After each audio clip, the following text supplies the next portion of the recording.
independent commission of inquiry to investigate and report human rights violations in Jammu and Kashmir. I reiterate from this platform Pakistan's endorsement of the recommendations of these reports.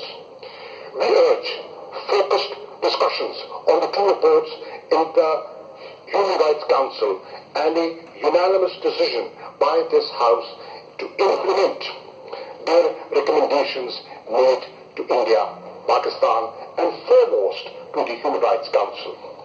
If India has nothing to hide, it should allow unhindered access to the Commission of Inquiry as recommended by the UN High Commissioner.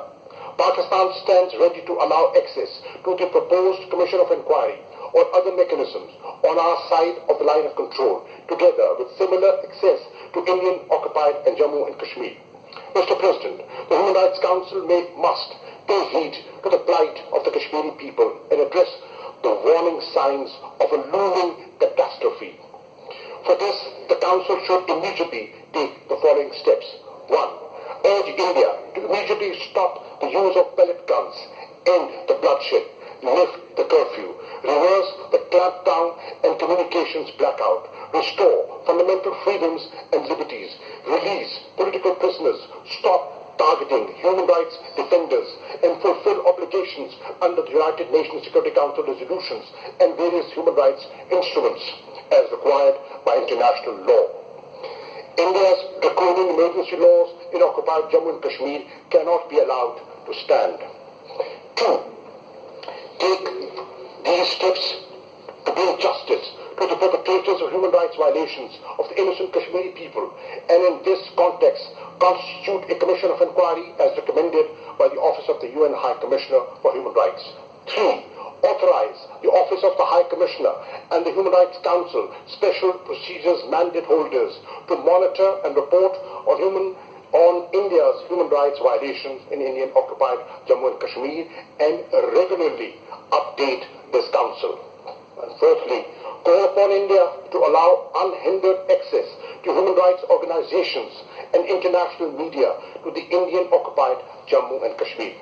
Excellencies, today I have knocked on the doors of the Human Rights Council, the repository of the world's conscience on human rights, to seek justice and respect for the people of the Indian-occupied Jammu and Kashmir. At stake is our collective humanity, the principles that we all subscribe to, and what makes us human. We must not let political, commercial, and parochial consideration cloud and impair our thoughts and actions.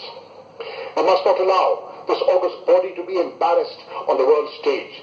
As a founding member of this council, Pakistan feels morally and ethically bound to prevent this from occurring.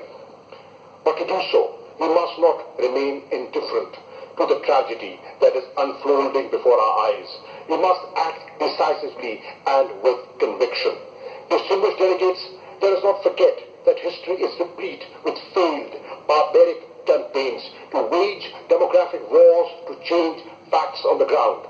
India's attempt must fail, but this inevitability must occur without allowing the illegal Indian occupation forces to spill any more innocent blood. For 7 decades, the people of Indian-occupied Jammu and Kashmir have awaited implementation of the United Nations Security Council resolutions prescribing a plebiscite to honor their right to self-determination. History would be a most unforgiving judge. If we fail yet again, the people of this illegally occupied territory in their moment of greatest peril. Mr. President, let the world not forget the disastrous legacy of appeasement and the great cost of it to Europe. I invite everyone here to join us as we rise for justice. I thank you, Mr. President.